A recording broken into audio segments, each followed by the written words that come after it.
रात को अचानक राधिका मौसी को किचन से कुछ गिरने की आवाज आई।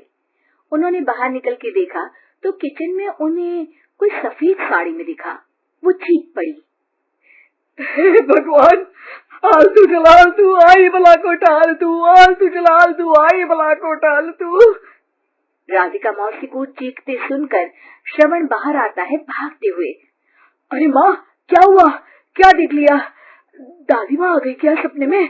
अरे बेटा, रसोड़े में देख तो कौन है? श्रवण रसोड़ी में झांक कर देखता है और उसे कोई नहीं दिखता अंदर। अब रसोड़ी में तो कोई नहीं है माँ। कोई सफेद साड़ी में नहीं है क्या? नहीं माँ, कोई भी नहीं है। चिल्लम चिल्ली की आवाज सुनकर काजल भी वहाँ आ जाती है। अब क्या हो गया माँ जी? अरे बेटा, रसोड़े में एक चुड़ैल थी सफेद साड़ी में। अरे क्या कर रही थी वो अंदर?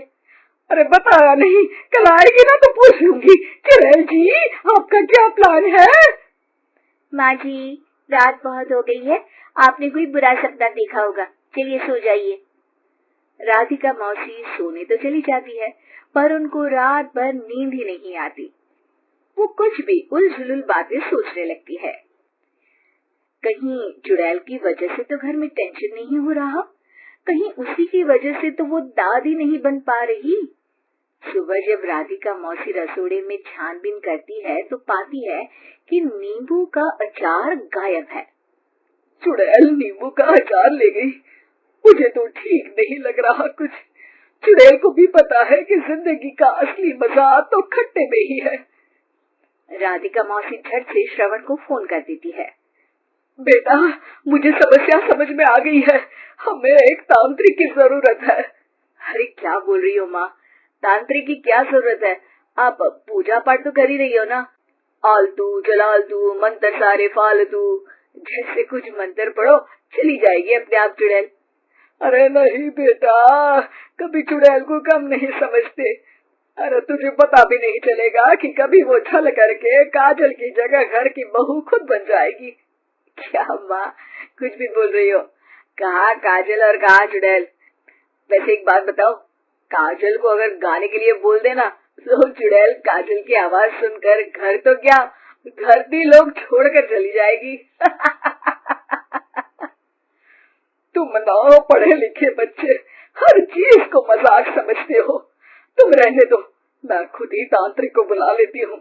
अच्छा सुन, शाम को इमली लेके आना। क्या है कि चटनी खाए बहुत दिन हो गए है ना? नहीं माँ, इमली तांत्रिक से ही मंगवा लो ना, आटा वगैरह भी उसी से पिसवा लेना। देखो मुझे काम करना है।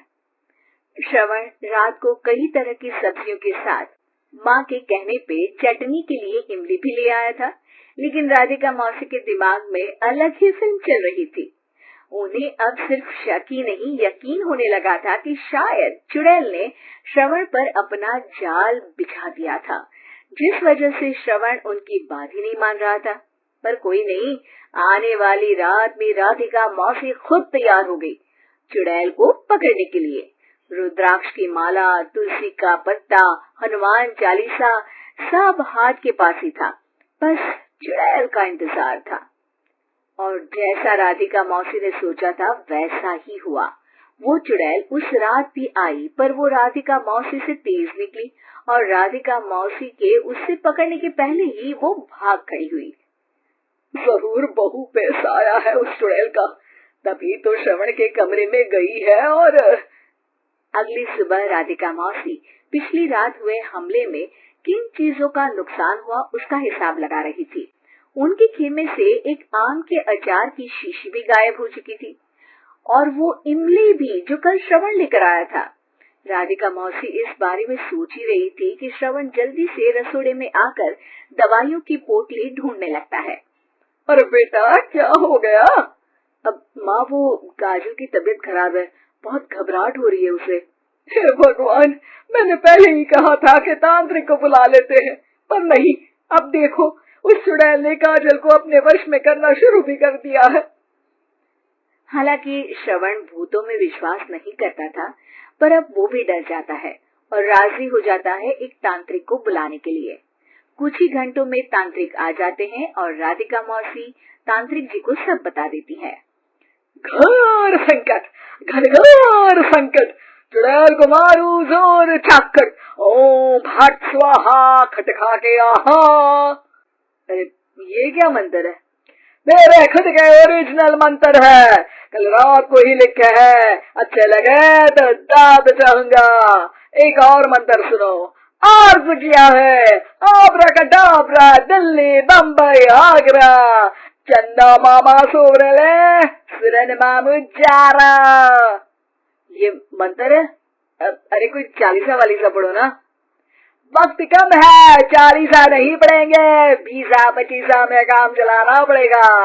अलग निरंजन जाके लंदन, मुफ्त का मंजान घिस मेरे नंदन।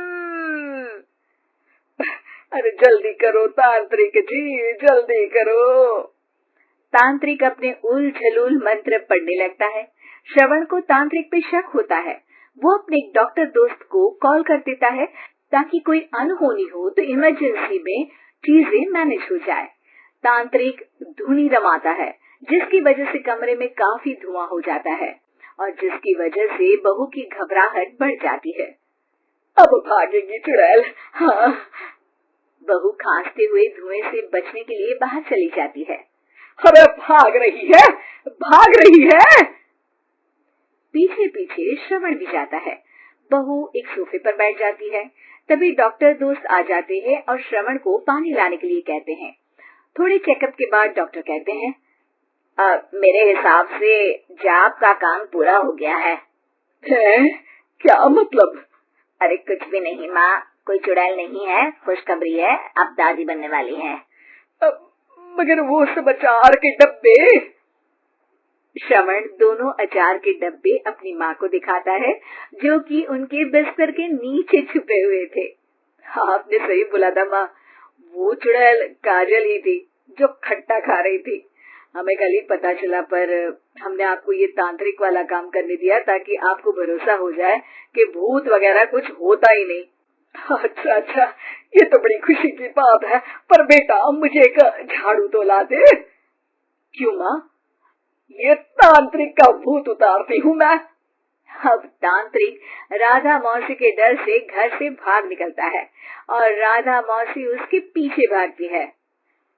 अरे संकट ये घनघोर है, तांत्रिक मुआ चोर है।